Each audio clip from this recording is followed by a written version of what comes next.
Avec le Between Tilt 500, bienvenue dans l'intermodalité. Le Tilt 500, c'est le vélo pliant de chez Decathlon. En quelques secondes, il est déplié et hop, vous voilà parti à la conquête de la ville.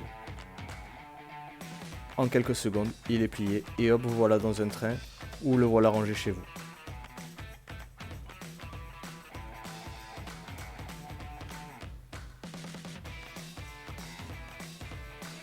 Avec ses roues en 20 pouces et ses pneus en section de 1,75, la conduite est facile et précise. Le confort n'est pas sacrifié, la position de conduite est agréable. La fourche en acier permet une direction précise. Le dérailleur Shimano en 7 vitesses permet d'aller partout. Les freins V-Brake sont fiables et efficaces. C'est du déjà vu, rien d'exceptionnel. Le pliage et le dépliage est rapide et facile. Le Between Tilt 500, c'est le vélo idéal pour la ville, pour optimiser le stockage. Une fois encore, c'est aussi le vélo idéal pour l'intermodalité. Il vous permet de prendre le bus, le train, le métro, ou alors encore de le charger dans le coffre de votre véhicule.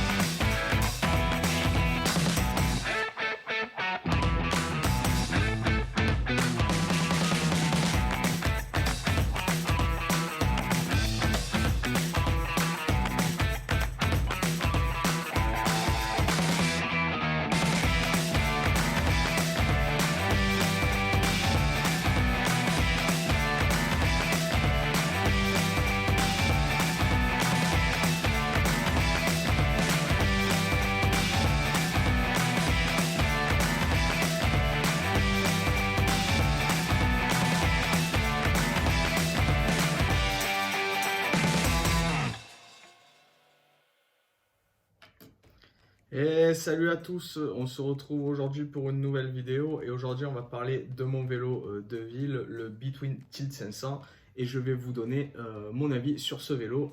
Après plus de 1100 km en utilisation urbaine, je peux enfin vous parler de ce vélo sereinement et sans langue de bois. Et vous verrez, il y a beaucoup de choses à dire sur ce vélo. Alors déjà, le Tilt 500, c'est le vélo pliant de chez Decathlon, le vélo musculaire pliant. Il est décliné en plusieurs gammes, ça part du Tilt 100, on a le Tilt 500 et on avait le Tilt 900, je crois, qui a été retiré du catalogue de fabrication. Je pense que ça doit venir du manque de pièces et du contexte actuel, la pénurie de pièces de vélo. Donc le Tilt 500, c'est le milieu de gamme des vélos pliants, et après on a le Tilt 500E qui est la version électrique qui est qui se veut un petit peu plus haut de gamme, que je n'ai pas essayé. Donc le but du Tilt 500, c'est l'intermodalité, c'est-à-dire c'est un vélo pliant qu'on peut amener partout. C'est-à-dire qu'on peut se rendre à la gare, le plier, le mettre dans le train, le mettre dans le bus, dans la soute d'un car. C'est le but de ce vélo, et c'est aussi le principe, c'est de pouvoir le plier quand on arrive chez soi, qu'on n'a pas de lieu de stockage, qu'on n'a pas de local à vélo, qu'on n'a pas de cave. Il prend moins de place qu'un vélo normal. Jusque là, pas de problème. Au niveau des caractéristiques techniques, j'en ai vaguement parlé, c'est un vélo qui est en 20 pouces avec une section de pneus en 1,75, ce qui est vraiment assez confortable pour rouler. Il est très confortable comme vélo.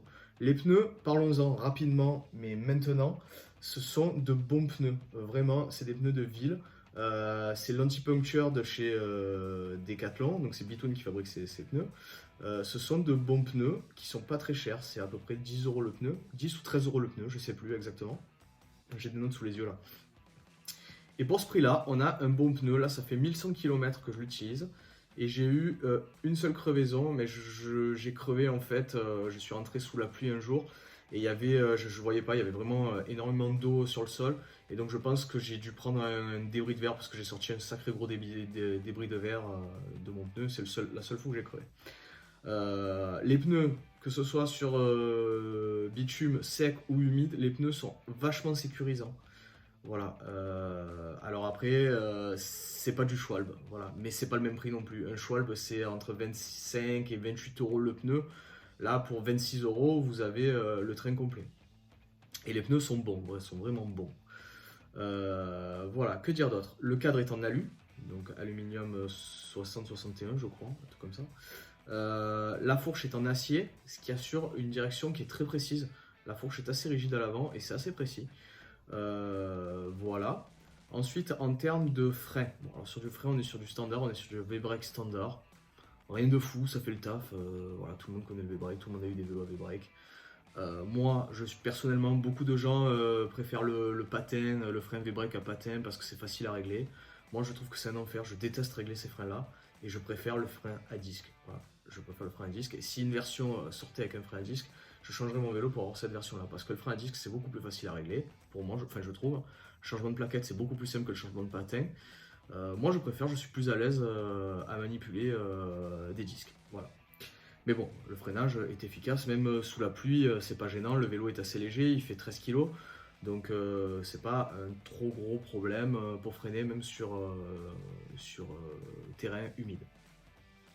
Au niveau de la transmission, c'est du Shimano, on a 7 vitesses qui permettent vraiment là de rouler à peu près sur partout, voilà, que ce soit en montée. Alors évidemment, la montée, c'est pas son terrain de prédilection. Mais pour des côtes, on va dire, standard en ville, c'est largement faisable et ça fait largement le taf. Vraiment, rien à dire de ce côté-là. Au niveau des accessoires que j'ai rajoutés sur ce vélo, j'ai rajouté moi le porte-bagages pour vélo pliant de chez Decathlon. Parce que moi, j'aime pas rouler avec un sac à dos, ça m'énerve. Alors c'est vrai que ça alourdit le vélo, mais bon voilà, au moins je clip sur ma sacoche, je suis tranquille. J'ai rajouté bien sûr des éclairages, j'ai ma sonnette Basile perso, je préfère ma sonnette hollandaise. Et c'est à peu près tout ce que j'ai rajouté pour ce vélo. De série, il comprend en fait une catadioptre sur le cadre avant, pas un feu avant, il est fourni avec le feu à pile, mais voilà, une catadioptre. Par contre, il est fourni avec un feu arrière intégré au vélo qui marche à pile, que je n'utilise pas parce que je trouve qu'il est très mal, inséré. En fait, il est en bas du tube de selle.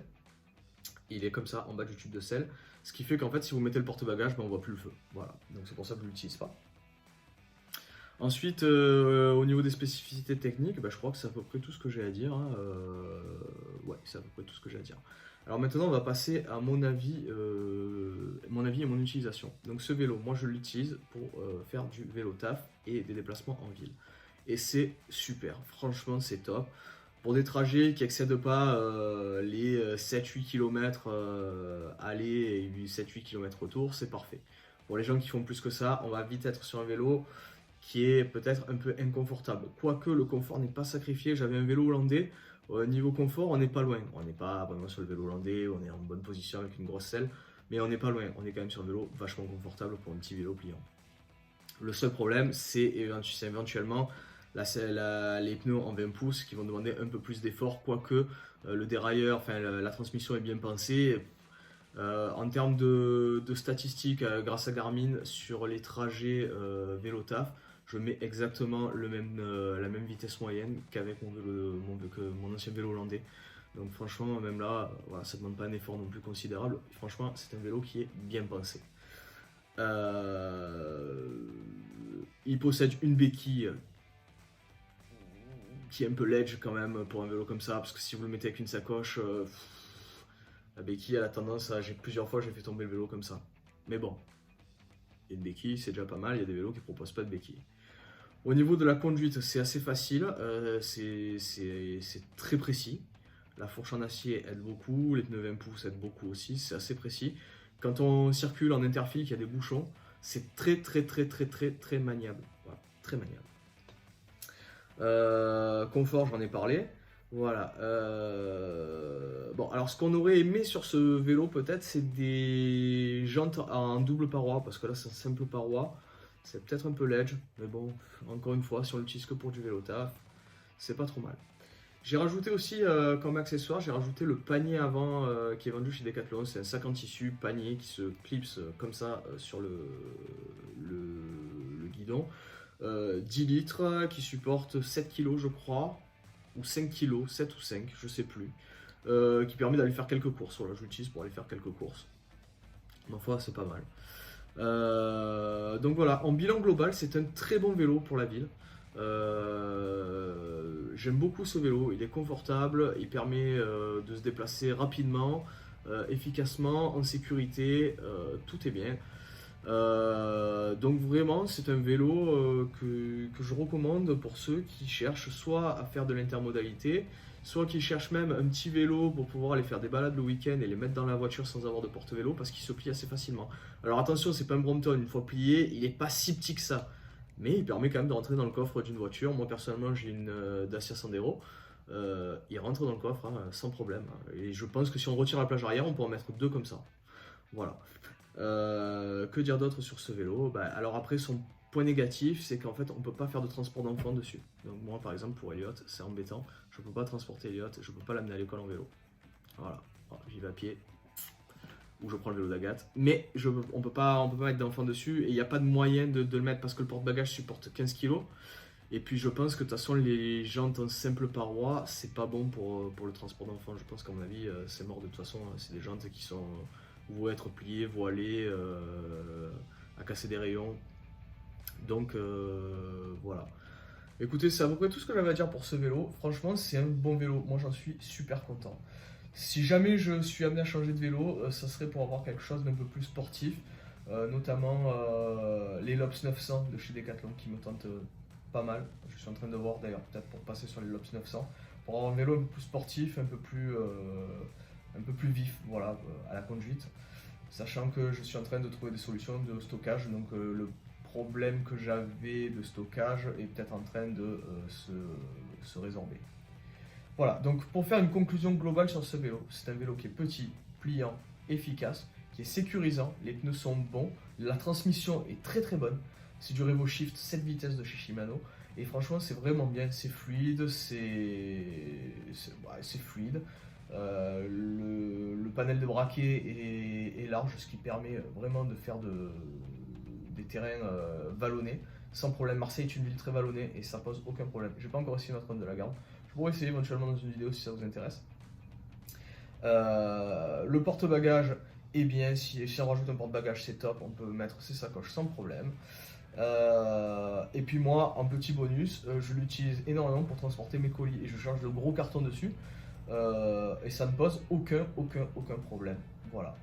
Donc, pour terminer sur ce vélo, pour ceux qui sont à la recherche d'un vélo pliant dans une gamme de prix tout à fait correcte, parce que le vélo est vendu à 369 € sans option, c'est un prix qui est très compétitif. On n'est pas, une fois plié, on n'est pas sur la taille d'un Brompton, mais on est quand même sur un vélo pliant de très bonne qualité pour le prix. Voilà. Donc si vous avez des questions, n'hésitez pas à les poser dans l'espace commentaire, je me ferai un plaisir d'y répondre.